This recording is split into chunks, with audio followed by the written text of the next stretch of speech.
स्वागत है आपका दिव्य हिमाचल टीवी में। मैं हूं दीक्षा शर्मा। शाम के 6 बज चुके हैं और प्रदेश की तमाम खबरों के साथ हम आपके समक्ष आ चुके हैं। कई लेटेस्ट अपडेट्स आज इस बुलेटिन में हम आपके साथ साझा करेंगे।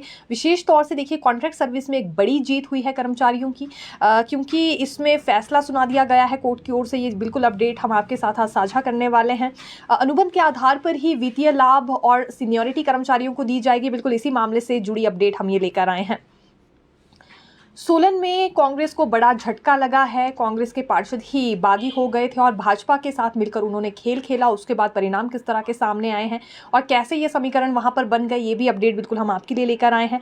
क्लस्टर स्कूल पर भी एक बड़ी अपडेट निकलकर सामने आई है। इसमें जेवीटीज को लेकर विशेष तौर से हम जानकारी साझा करना चाहेंगे। सीपीएस मामले में भी आज सुनवाई हुई है और क्या कुछ सुनवाई के दौरान हुआ है और आने वाले दिनों में किस तरह की अपडेट इस मामले में निकलकर सामने आई है, ये भी जानकारी हम आपके लिए लेकर आए हैं। लेकिन शुरुआत मौसम से करना चाहेंगे, क्योंकि अभी 10 दिसंबर तक तो देखिए मौसम साफ रहेगा, लेकिन 11 दिसंबर से मौसम खराब होने वाला है। 11 से 13 दिसंबर तक बारिश और बर्फबारी के आसार जताए गए हैं। फिर 13 दिसंबर के बाद मौसम साफ रहेगा। ये मौसम विज्ञान केंद्र की ओर से जानकारी हमारे समक्ष आई है, जो कि हमने आपके साथ साझा की। अब आना चाहेंगे कांग्रेस कार्यालय वाली मीटिंग पर, क्योंकि प्रतिभा सिंह जो कि सांसद भी हैं और कांग्रेस प्रदेश अध्यक्ष भी हैं, उनकी अध्यक्षता में ही आज ये मीटिंग हुई है। हालांकि लोक निर्माण मंत्री विक्रमादित्य सिंह भी इस बैठक में मौजूद थे और इस बीच प्रतिभा सिंह ने मीडिया से बातचीत करते हुए ये कहा कि सीएम सुक्खू भी इस मीटिंग में आने वाले थे, लेकिन उन्हें तेलंगाना जाना पड़ा और जाते वक्त उन्होंने प्रतिभा सिंह को फ़ोन कॉल की थी, जिसमें उन्होंने ये कहा कि वो इस मीटिंग की अध्यक्षता कर ले। इसके बाद अलग से सीएम सुक्खू की और सांसद प्रतिभा सिंह की मीटिंग होने वाली है और मीटिंग इसलिए आज बुलाई गई थी और आने वाले दिनों में भी सांसद प्रतिभा सिंह और सीएम सुक्खू के बीच मीटिंग इसीलिए होगी क्योंकि अभी 1 साल का जश्न यहाँ पर कांग्रेस की ओर से मनाया जा रहा है। 1 साल का कार्यकाल इनका कंप्लीट हुआ है। धर्मशाला के पुलिस मैदान में ये जश्न मनाया जाना है, जिसे लेकर प्रियंका गांधी भी पहुंचने वाली हैं। तो इसी संदर्भ में आज ये कांग्रेस कार्यालय में भी मीटिंग बुलाई गई थी। इसमें पदाधिकारियों को कुछ निर्देश जारी किए गए हैं कि कोई भी कमी वहाँ नहीं रहनी चाहिए, पूरी तैयारियां वो कर ले और समय पर ही सभी प्रबंध कर दिए जाएं। जितने भी लोग इस बीच वहाँ रैली में पहुंचेंगे उन्हें भी कोई असुविधा नहीं होनी चाहिए। इन्हीं बातों को लेकर निर्देश आज कार्यकर्ताओं को और बाकी के पदाधिकारियों को दिए गए हैं। लेकिन इसी बीच देखिए, भाजपा के लिए भी प्रतिभा सिंह की ओर से एक स्टेटमेंट दी गई है, जिसमें उनका कहना था कि जो 5 राज्यों का चुनावी परिणाम रहा है उस पर ज़्यादा सोचने की आवश्यकता नहीं है, क्योंकि हिमाचल में परिस्थितियाँ अलग हैं। हिमाचल के जो मुद्दे हैं वो भी अलग हैं और इसके अतिरिक्त यहाँ पर जो पहले भी विधानसभा चुनाव में फैक्टर्स रहे थे वो भी अलग रहे थे। तो इसलिए यहाँ भाजपा को इतराने की आवश्यकता नहीं है कि लोकसभा चुनावों में वही हिमाचल में जीत हासिल करेंगे। यहाँ की परिस्थितियाँ अलग हैं और समस्याएं भी अलग हैं। भाजपा को इस बात पर गौर करना चाहिए, ये प्रतिभा सिंह ने आज कहा है।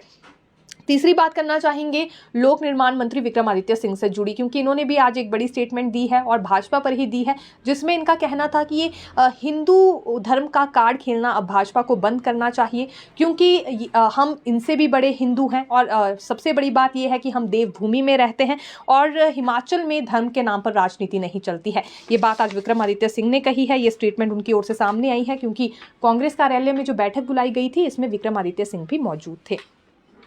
स्टोन क्रशर्स को लेकर यहाँ फैसले का इंतजार हो रहा है। ब्यास नदी बेसिन की बात करें तो लगभग वहाँ पर 132 के करीब स्टोन क्रशर्स चल रहे थे, जिन्हें प्राकृतिक आपदा आने के बाद बंद कर दिया गया था। फिर इसके लिए एक कमेटी बनाई गई थी विभाग के निदेशक की अध्यक्षता में और कमेटी की ओर से पहले तो ये सिफारिश की गई कि 47 के करीब ही वहाँ पर स्टोन क्रशर्स चलाए जा सकते हैं, बाकी अवैध रूप से चल रहे हैं। फिर नए सिरे से दोबारा जाँच कमेटी ने की, जिसके बाद ये पाया गया कि 24 के करीब स्टोन क्रशर और ऐसे हैं जिनके पास सभी दस्तावेज हैं स्टोन क्रशर ऑपरेट करने के लिए। तो अब सिफारिश ये कमेटी की ओर से रख दी गई है कि इन्हें भी चलाने की इजाज़त दी जाए और इस पर उद्योग मंत्री हर्षवर्धन चौहान का ये कहना है कि जब मुख्यमंत्री लौट आएंगे तेलंगाना से तो फाइनल फैसला वही इस पर लेंगे। जो 24 के करीब स्टोन क्रशर ऑपरेटर्स हैं उन्हें थोड़ा सा इंतजार करना होगा। लेकिन राहत भरी बात इसमें यह है कि जब स्टोन क्रशर्स चल पाएंगे तो फिर रेत और बजरी की कीमतों से जुड़ी समस्याओं का सामना आम लोगों को नहीं करना पड़ेगा। दुगने और तिगुने दामों में अभी ये रेत और बजरी प्रोवाइड करवाई जा रही है और इसीलिए फैसला अब यहाँ वर्तमान सरकार की ओर से ये भी लिया जाएगा कि एक फिक्स रेट इसमें तय होगा और उसी रेट में ये रेत और बजरी फिर इन संचालकों की ओर से बेची जाएगी, ये इस बात का फ़ायदा नहीं उठा सकते।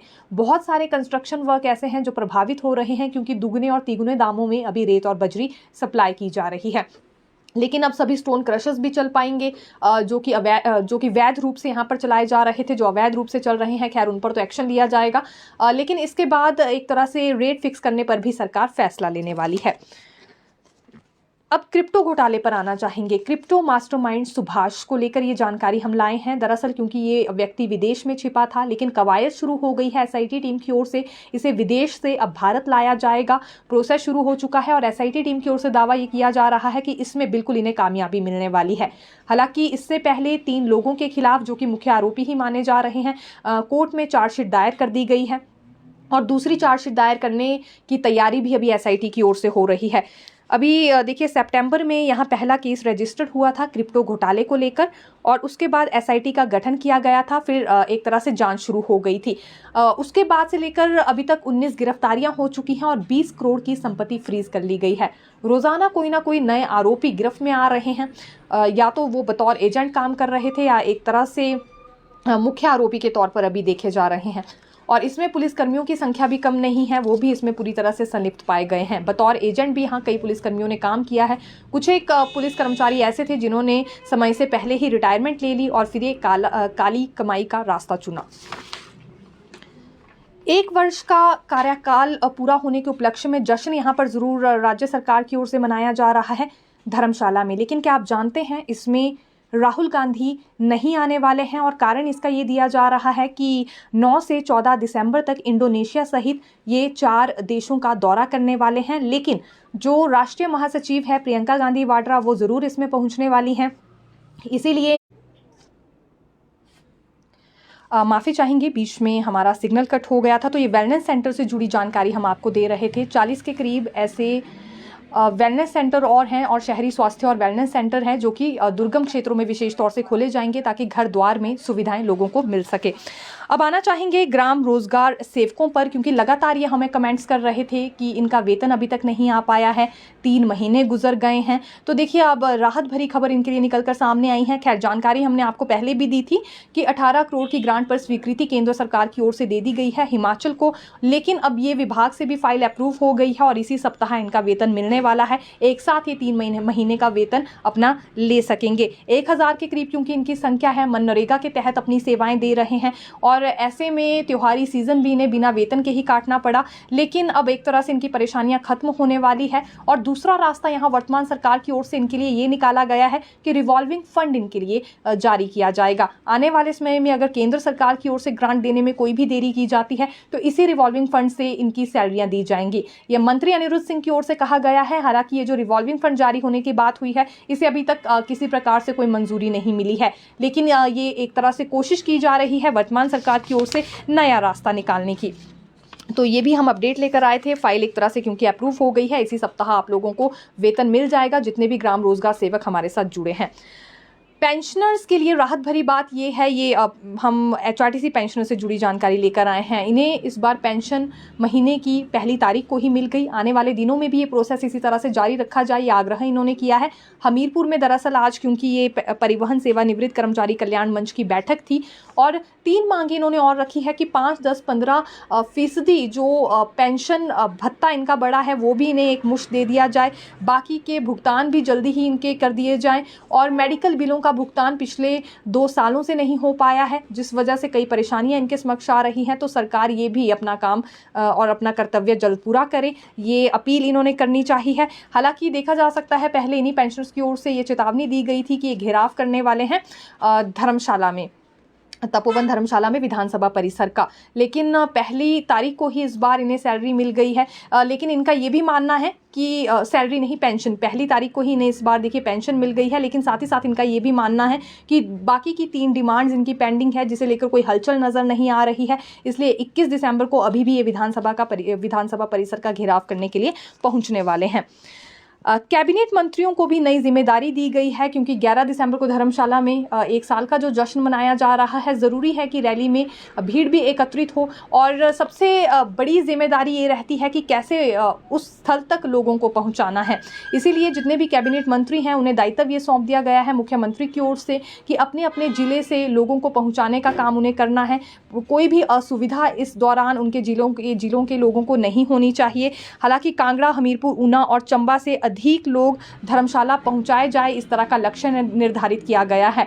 हालांकि एक साल के कार्यकाल का जश्न तो ज़रूर मनाया जा रहा है, लेकिन ये देखना काफ़ी ज़्यादा रोचक होगा कि कितनी भीड़ वहां पर इस दौरान जुट पाती है, क्योंकि भीड़ देखकर ही ये अंदाज़ा फिर लगाया जा सकता है कि सरकार के एक साल के कार्यकाल से कितनी खुश आम जनता है हिमाचल प्रदेश की।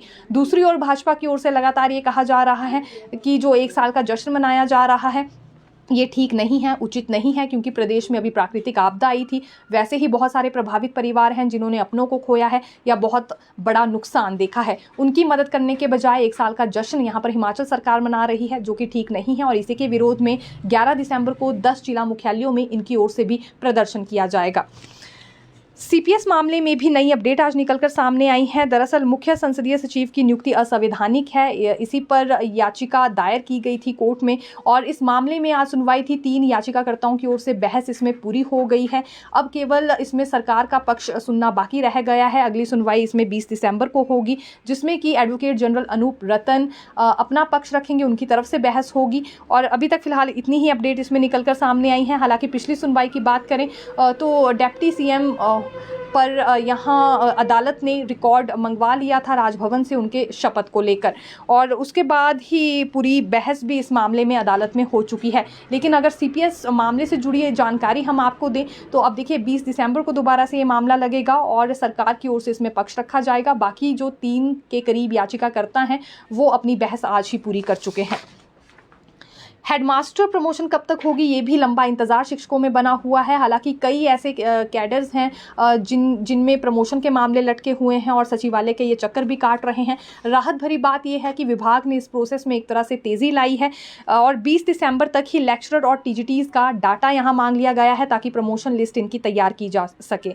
हालांकि शिक्षक संगठन भी कई बार ये मामला उठा चुके हैं। दूसरी ओर अगर हम मुख्य अध्यापकों की पदोन्नति सूची की बात करें तो इसमें हालांकि मांग इन्होंने ये उठाई थी कि दिसंबर से पहले ही जारी कर दी जाए, क्योंकि बहुत सारे शिक्षक ऐसे हैं जो कि बिना प्रमोशन के ही रिटायर्ड हो रहे हैं, 20 से 25 साल की सेवाएं दे रहे हैं और फिर बिना प्रमोशन के रिटायर होना पड़ रहा है, तो एक बड़ा वित्तीय नुकसान है। लेकिन इस पर अभी तक कुछ हुआ नहीं है और दिसंबर से पहले ही प्रमोशन लिस्ट जारी भी नहीं हो पाई। दूसरी ओर लेक्चरर और मुख्य अध्यापकों के कोटे से कोई भी छेड़छाड़ ना की जाए प्रिंसिपल प्रमोशन के लिए, क्योंकि यही 2 कैडर रहते हैं, एक तो लेक्चरर्स का और दूसरा इसमें मुख्य अध्यापकों का रहता है। तो कोटे से कोई छेड़छाड़ नहीं होनी चाहिए, ये भी हिदायत यहाँ शिक्षकों ने देनी चाहिए है, क्योंकि दोनों ही कैडर्स की ओर से हमेशा अलग अलग डिमांड्स रखी जाती हैं कोटे को लेकर, लेकिन जैसा है अभी फ़िलहाल वैसा ही प्रोसेस चलने दिया जाए, अब ये भी यहाँ पर शिक्षक कह रहे हैं। देखिए अगले कल कैबिनेट बैठक होने वाली थी, ये सोच विचार सरकार की ओर से किया जा रहा था और राजस्व मंत्री जगत सिंह नेगी की ओर से भी ये स्टेटमेंट दी गई थी कि एक साल का जश्न मनाने से पहले एक कैबिनेट बैठक भी रखी जाएगी।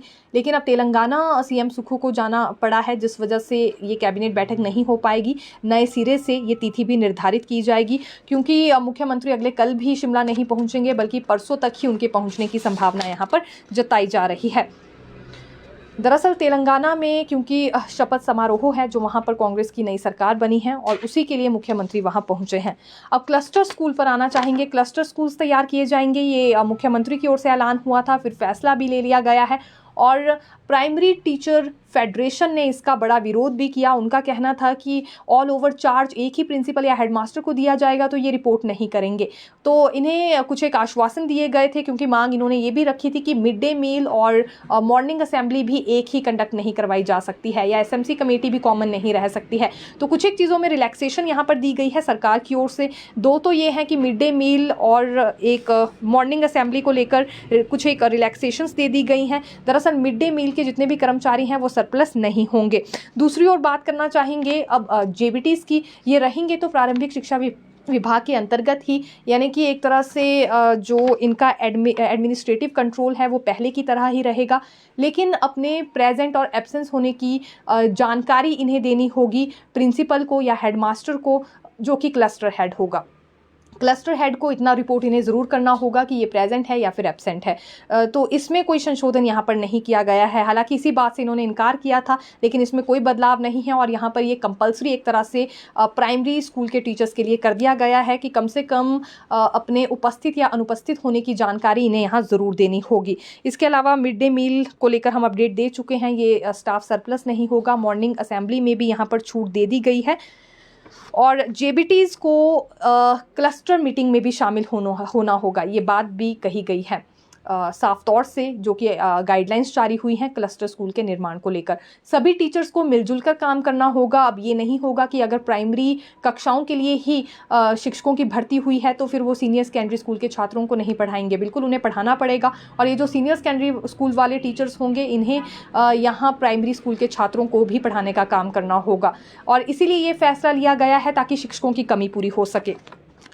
सोलन में देखिए कांग्रेस को बड़ा झटका लगा है। आज वहां पर नगर निगम में मेयर और डिप्टी मेयर का चुनाव होना था।